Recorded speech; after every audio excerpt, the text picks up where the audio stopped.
여러분, 만약에 여러분의 아버지나 남편의 정신이 조금 약해졌다는 이유 하나만으로 가족에게서 멀리 떨어져 낯선 요양원에 보내진다면 여러분은 어떤 기분이 들겠습니까? 한 남자가 있었습니다. 평생 땀 흘리며 일을 했고 가정을 위해 젊음을 바쳤습니다. 그러나 세월은 그를 피해가지 않았습니다. 기억은 희미해지고 말은 더듬어지고 손끝은 자꾸 떨렸습니다. 그 틈을 놓치지 않은 한 사람이 있었습니다. 바로 그의 사위였습니다. 사위는 평소 때 장인을 탐탁치 않게 여겨왔습니다. 겉으로는 존중하는 척 했지만 속으로는 늘 불만이었습니다. 왜 저런 사람을 모시고 살아야 하지? 괜히 집만 되는 건 아닌가? 그런 생각을 하면서 말이죠. 그러던 어느 날 사위는 결국 마음속에 있는 생각을 행동으로 옮기게 됩니다. 처음부터 사위는 장인을 달갑게 여기지 않았습니다. 술자리에서 말끝마다 훈계를 늘어놓는 게 귀찮았고 돈 한 푼 제대로 쥐어주지 못하면서 체면만 따지는 그런 모습이 영 못마땅해 했습니다. 그러던 어느 날부터 장인이 확실히 달라지고 있다는 걸 느꼈습니다. 평소엔 잊지 않고 있던 약속을 깜빡하고 같은 말을 몇 번이고 되풀이했습니다. 식탁에 숟가락을 놓고는 밥을 먹었는지조차 기억하지 못했습니다. 딸과 장모는 걱정스러운 눈빛으로 지켜봤습니다. 여보, 아버지 병원에 모시고 가봐야 하지 않겠어? 그러게 말이야. 그냥 나이 드셔서 그런 거라고 넘길 일이 아닌 것 같아. 하지만 사위는 아내에게 병원이고 뭐고 이제는 요양원에 모실 때가 된 거야. 우리도 더는 감당 못해. 딸은 그 말에 가슴이 철렁 내려앉았습니다. 여보, 아버지가 아직 그렇게까지 심하신 건 아니잖아. 조금 깜빡하실 뿐인데. 아니야. 이렇게 두면 더 심해져. 괜히 집안 분위기만 흐리고 사고라도 나면 책임은 누가 질 거야? 사위의 말은 단호했습니다. 그의 눈엔 애정도 연민도 없었습니다. 오직 불편하다는 생각만이 가득 차 있었습니다. 결국 사위의 주장은 현실이 되었습니다. 며칠 뒤에 장인은 요양원의 낯선 방에 들어서게 되었습니다. 하얀 벽, 철제 침대, 낯선 노인들의 신음소리 집과는 전혀 다른 차갑고 쓸쓸한 공간이었습니다. 장인은 문 앞에 서서 한참을 주저주저 하다가 마치 아이처럼 장모를 올려다보며 조용히 물었습니다. 여기는 우리 집이 아니지? 그 순간 장모는 가슴이 무너져 내렸습니다. 눈물이 눈가에 고였지만 꾹 참고 웃음을 지었습니다.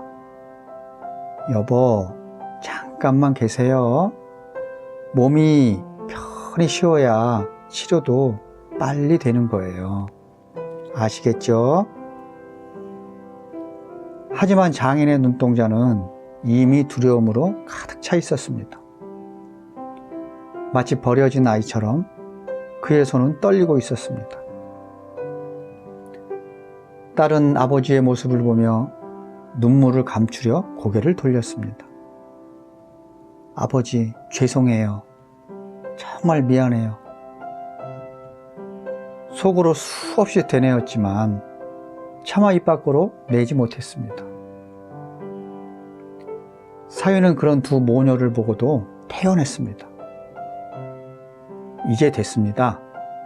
앞으로는 요양원에서 편히 지내실 거예요. 그 말에 장모의 눈빛이 번쩍했습니다. 편히 지낸다고?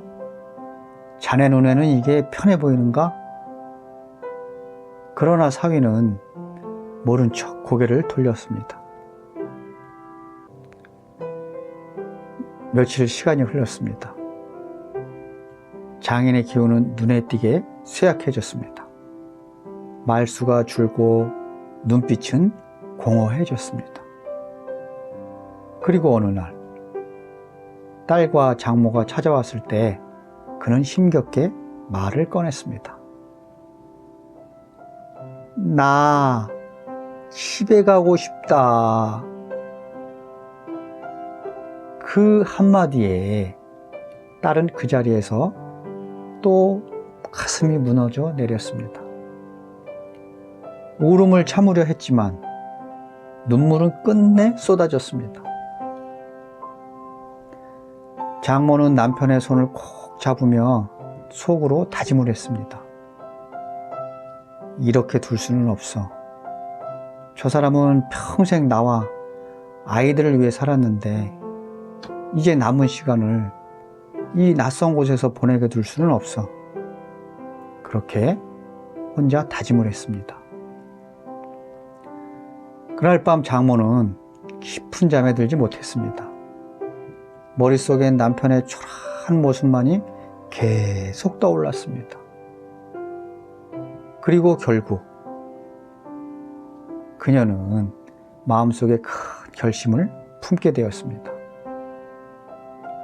여러분, 한 아버지의 인생이 이렇게 사위 때문에 흔들려도 되는 걸까요? 이 이야기는 이제부터 시작입니다. 장모가 어떤 결정을 내릴지, 그리고 그 결심이 어떤 파장을 불러올지 영상 끝까지 함께 봐주시기 바랍니다. 여러분이라면 사랑하는 배우자를 요양원에 그냥 두시겠습니까? 아니면 끝까지 곁을 지키시겠습니까? 구독과 좋아요로 여러분께서 답해 주시기 바랍니다. 그럼 다음 얘기 계속 이어나가도록 하겠습니다. 장모는 남편의 초라한 모습을 떠올리며 깊은 잠에 들지 못했습니다. 이대로 두면 안 돼. 저 사람은 내 남편이야. 내가 평생 함께 하겠다고 약속한 사람인데 남은 시간을 이렇게 보내게 둘 수는 없어. 그녀의 마음속에는 이미 답이 정해져 있었습니다. 남편을 집으로 데려오겠다고 말이죠. 다음날 아침 장모는 무거운 발걸음으로 요양원을 찾았습니다. 힘없이 의자에 앉아있는 남편의 모습이 눈에 들어왔습니다. 그의 눈은 이미 초점을 잃어가고 있었습니다. 장모는 남편 앞에 다가가 조용히 손을 잡았습니다. 여보, 이제 집으로 갑시다. 내가 곁에 있을 테니 걱정 말아요. 남편은 힘겹게 아내를 바라보며 작은 미소를 지었습니다. 그 미소는 말없이 모든 걸 전하고 있었습니다. 그 순간 사위가 요양원 안으로 들어섰습니다. 놀란 듯 장모를 바라보며 목소리를 높였습니다. 장모님, 이게 무슨 짓입니까? 아버님 상태 보이시잖아요. 집에서 이거 절대 감당 못합니다. 장모는 잠시 남편의 손을 꼭 쥔 채 고개를 들었습니다. 그녀의 눈빛은 단호했습니다. 감당이라고? 자네 눈에는 이분이 짐으로만 보이는가 보구나. 하지만 나에겐 평생을 함께한 남편이야. 저 사람은 내 인생의 동반자라고. 끝까지 책임지는 게 아내의 도리 아닌가? 이렇게 말씀을 하셨습니다. 사위도 언성을 높였습니다. 장모님, 요양원에 계셔야 치료도 받고 안전하십니다. 집에서 무슨 일을 당하시면 어떡하려고요? 딸은 그 자리에 서서 울고만 있었습니다. 엄마와 남편 사이에서 마음이 찢어졌습니다. 하지만 아버지의 눈빛을 보고 결국 엄마의 손을 잡았습니다. 남편의 초라한 손, 딸의 따뜻한 손길. 세 사람은 서로의 손을 꼭 잡고 있었습니다. 사위는 더 이상 아무 말도 할 수 없었습니다. 자신의 계산적이고 냉정했던 태도가 눈앞에서 빛나는 가족의 사랑 앞에서 그대로 무너져 내리고 있었습니다. 장모는 마침내 남편을 집으로 데려왔습니다. 남편은 비록 기억은 흐릿했지만 집에 돌아왔다는 안도감을 느낄 수 있었습니다. 저녁이 되자 장모는 남편 옆에서 죽을 떠먹이며 속삭였습니다. 여보, 이제 걱정 말아요. 내가 곁에 있잖아요. 끝까지 함께 할게요. 남편은 숟가락을 겨우 들며 힘겹게 중얼거렸습니다. 당신 고마워. 그 한마디에 장모는 끝내 눈물을 쏟고 말았습니다. 평생을 함께한 시간 속에서 남편이 보여준 수많은 고생과 헌신이 눈앞을 스쳐갔기 때문입니다. 며칠 뒤에 동네 사람들은 놀라움을 감추지 못했습니다. 아이고, 할머니, 이렇게 직접 돌보시려면 힘드실 텐데요. 괜찮아요, 힘들어도.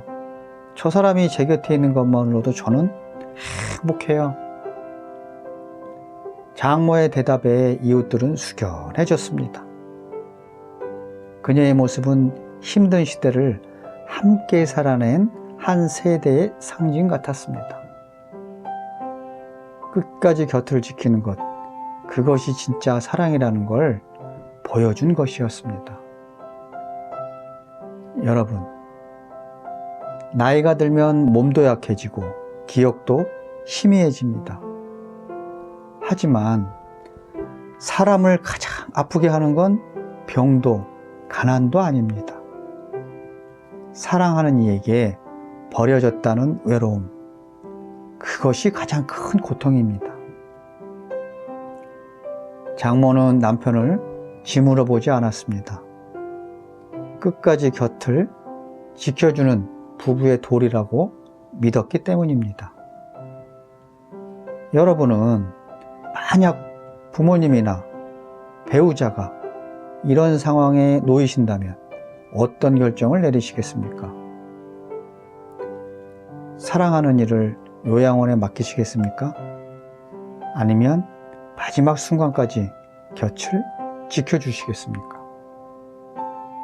여러분의 생각을 댓글로 남겨주세요. 그리고 이 이야기가 진심으로 마음에 와 닿았다면 구독과 좋아요로 함께 해주시면 큰 힘이 되겠습니다. 편안한 오후 되세요. 감사합니다.